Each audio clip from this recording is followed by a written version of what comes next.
Hello friend, आपण मानक मो चैनल को स्वागत। तो आज आम यही वीडियो रे फंडामेंटल राइट बा मौलिक अधिकार विषय रे आलोचना करिबा। भारत एक डेमोक्रेटिक कंट्री होइथिबारु एहार जेते भी सिटीजन अछन समस्त को यह फंडामेंटल राइट प्रदान करते। तो आमर फंडामेंटल राइट टी युक्तराष्ट्र अमेरिका आसी अछि। आम भारत संविधान तृतीय भाग रे संविधान रे धारा 12 रु 35 रे आमर मौलिक अधिकार विषय वर्णना कराइछि।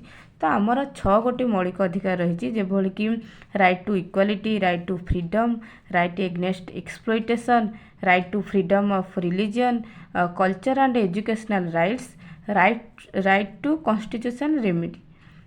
तो जदि आम देखा आमर राइट टू इक्वालिटी संविधान 14 रु 18 धारा रे आम राइट टू इक्वालिटी विषय वर्णना कराई।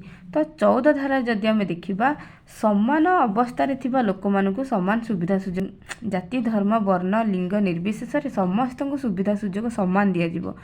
समान परिस्थिति रे थिबा नागरिक मानक प्रति आईन समान भाव में लागू हेबो एवं नागरिक को सुरक्षा प्रदान करा जिवो।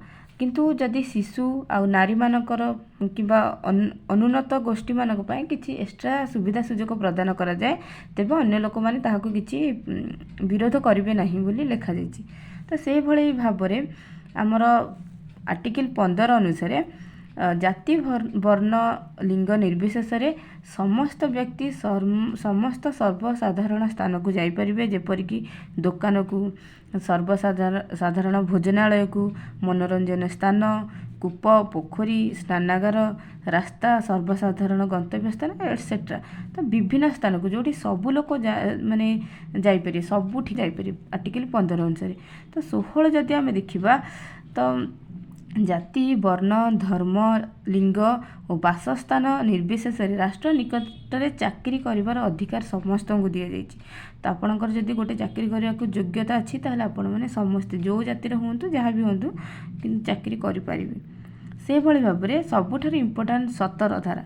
तो यही धारा रे अनटचेबिलिटी अस्पृश्यता को विरोध कराई, जो छुआ अछुआ भेदभाव एटा को पूरा दंडनीय अपराध बोली घोषणा कराई। आपने क्या कहीपर आप निम्न जातिर, तो एमती कहीपर कहले यहाँ दंडनीय अपराध।